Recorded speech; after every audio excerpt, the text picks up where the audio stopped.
जब फांसी के 2 दिन बाकी बचे हुए थे तो जेल साहब हरीश से आकर पूछते हैं कि आपकी आखिरी इच्छा क्या है। तो हरीश बोलते हैं कि मेरी आखिरी इच्छा है कि मैं एक रात अपनी पत्नी के साथ सोना चाहता हूँ।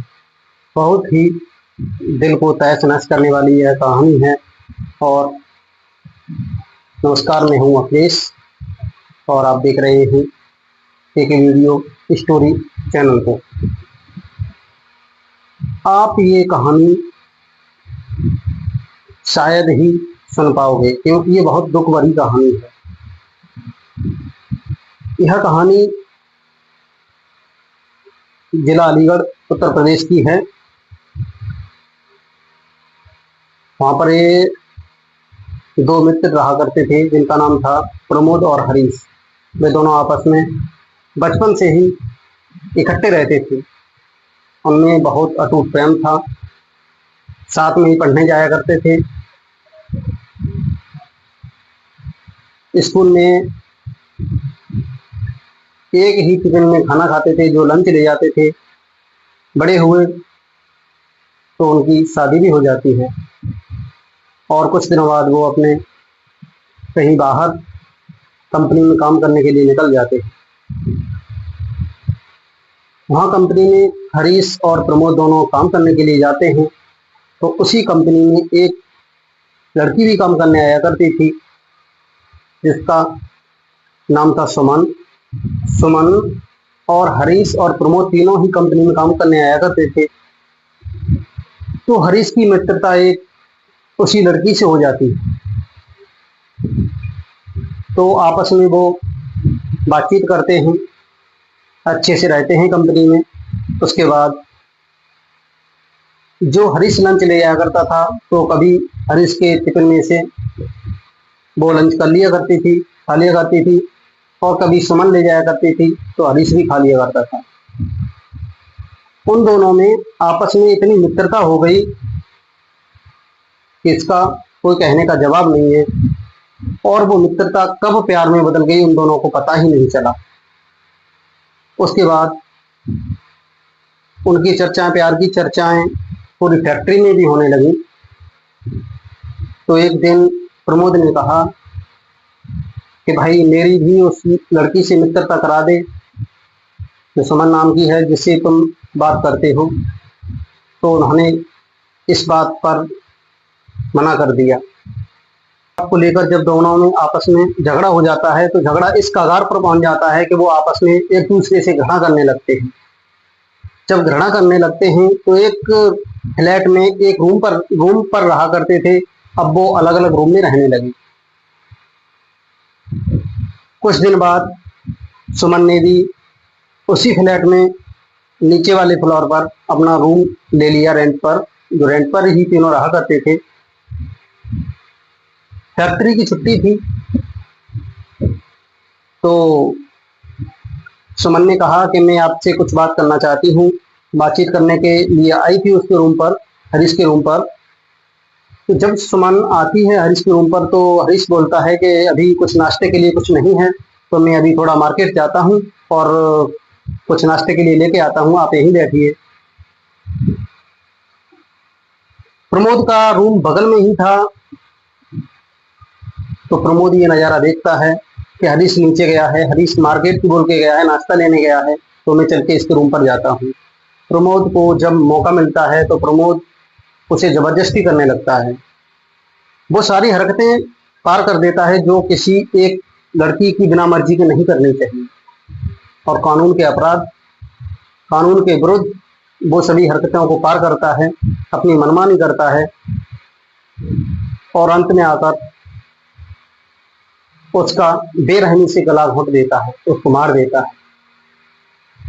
मारने के बाद उसको वहीं हरीश के रूम पर ही, हरीश के बेड पर लेटाकर रूम से बाहर चला जाता है। हरीश को कुछ मालूम ही नहीं होता है कि रूम पर क्या हो रहा है, क्या नहीं हो रहा है। जाने के बाद जब हरीश लौटता है तो हरीश ये नज़ारा देखकर बेहोश हो जाता है और गिर जाता है कि आखिर में हुआ तो हुआ क्या। उधर प्रमोद जाकर पुलिस थाने में कंप्लेंट कर देता है कि ऐसे ऐसे हरीश नाम का एक लड़का है उसके रूम पर ऐसे ऐसे एक लाश पड़ी हुई है, उसने ये उसके साथ गलत काम किया है। तो वहां पर हाहाकार मच जाता है और पुलिस फोर्स, थाना इंचार्ज वगैरह जो भी हैं वो तुरंत आते हैं और इसको गिरफ्तार कर लेते हैं। जब सुमन का पोस्टमार्टम हुआ तो उसमें रिपोर्ट में आया, साफ साफ ही आया कि इसका बलात्कार वगैरह किया गया है और इसकी बेरहमी से हत्या की गई है। तो इस घटना को लेकर वहां की जनता, वहां के सब लोग हरीश की फांसी की याचना करने लगते हैं, मांग करने लगते हैं। तो फिर हरीश के ऊपर कड़ी से कड़ी कार्रवाई की जाती है। उसके बाद हरीश फिर जेल की सलाखाओं के पीछे चला जाता है और इधर प्रमोद अपने आराम से जिंदगी जी रहा होता है। फांसी के 2 ही दिन बाकी थे तो जेलर साहब ने पूछा, हरीश तेरी क्या इच्छा है? आखिरी इच्छा हर किसी की होती है। भारतीय संविधान के अनुसार कि किसी भी कैदी को यदि फांसी लगाई जाती है तो उसकी आखिरी इच्छा को पूछा जाता है। तो हरीश कुछ समय के लिए शांत रहा, फिर कुछ देर बाद बोला कि जेलर साहब, मुझे अपनी बीवी के साथ एक रात के लिए सोना है। जेलर साहब आश्चर्यचकित रह जाते हैं, सोचते हैं कि 20 साल मैंने ये नौकरी करते हुए हो गई, मैंने कभी ऐसा नहीं देखा कि ऐसा अपराधी जो अपनी बीवी के साथ सोने की इच्छा रखता है। चलो कोई बात नहीं, भारतीय संविधान के अनुसार, कानून के अनुसार है तो इसको इच्छा को तो पूरा किया ही जाएगा। इधर हरीश के घर पर सूचना पहुंचा दी जाती है उसकी बीवी के पास कि आपका पति आपसे एक रात के लिए मिलना चाहता है, एक रात के लिए आपके पास सोना चाहता है। इधर जेल में जेलर साहब उसकी एक अलग व्यवस्था, प्राइवेट रूम की तैयारी करते हैं और वहां पर व्यवस्था बनाई जाती है। उस रूम में जेलर साहब उन दोनों की बात सुनने के लिए एक ऑडियो रिकॉर्डर रखते हैं, वो जो उन दोनों को दिखाई ना दे, और उसका कंट्रोल जेलर साहब के पास होता है। जेलर साहब आखिर में ये सुनना चाहते हैं कि इन दोनों में बात क्या होगी, क्या नहीं होगी, और बाहर से लॉक कर दिया जाता है और बाहर चौकीदार लगा दिए जाते हैं, 2 पुलिस वाले गार्ड लगा दिए जाते हैं। उसकी बीवी आती है, रूम में जाती है, उसके बाद जब गेट को बंद कर दिया जाता है तब उसकी बीवी उसके गले से लगकर बहुत रोती है। बहुत देर तक एक दूसरे के सामने बैठकर वो रोते रहे। फिर उसके बाद उसने पूछा कि आप ये बताइए, आपने उस लड़की से प्यार किया था, फिर उसकी आपने इतनी बेरहमी से हत्या क्यों की?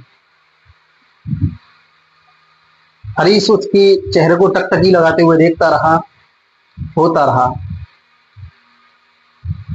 कुछ देर बाद वो रोना बंद हुआ और उसने कहा कि मैं ये अपराध मुझ पर लगाया जा रहा है, मैं इस सजा का अपराधी हूं ही नहीं। तो उसने कहा, फिर कौन है इसका अपराधी? इसका तो पता ही नहीं है। लेकिन उसने पूरी घटना को बताया कि मैं मार्केट गया हुआ था नाश्ते के लिए, वहां पर मेरा झगड़ा हुआ था इसी बात को लेकर कि मेरी इससे बात करा दो, प्रमोद से, जो मेरा बचपन का मित्र है। तो उसकी पत्नी ने कहा, फिर आगे क्या हुआ? तो उसने बताया कि जिस समय में उसको रूम पर छोड़ के गया था और लौट के आया तब वो मुझे नहीं मिला। इस बात को जेलर साहब भी सुन रहे होते हैं। जेलर साहब की भी आंखों में आंसू आ जाते हैं कि भारतीय संविधान अंधा है, बिना देखे ही न्याय करता है। आज किसी निहत्थे की जान जाएगी, जेलर साहब भी सोचते हैं चलो इसका कुछ न कुछ तो उपाय होगा। उसके बाद उसकी पत्नी कहती है, बातचीत करते करते उसको सुबह निकल आता है। जब टाइम हुआ निकलने का तो वहां पर बेल बजती है। तो उसकी पत्नी ने कहा कि अभी आपका आखिरी दिन है, ये मेरी आखिरी मुलाकात है, तो मैं 2-4 मिनट और आपके पास बैठ लूं और बात कर लूं।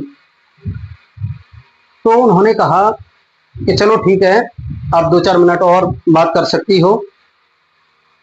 फिर 2-4 मिनट के बाद जब निकलते हैं तो उसकी पत्नी आंखों में आंसू लिए कहती है कि आप जो भी किया, अब आपकी सजा मिल रही है, लेकिन मैं आपकी पत्नी हूं, मेरी और तुम्हारी ये आखिरी मुलाकात है। उसके बाद पत्नी उसकी वहां से चली जाती है।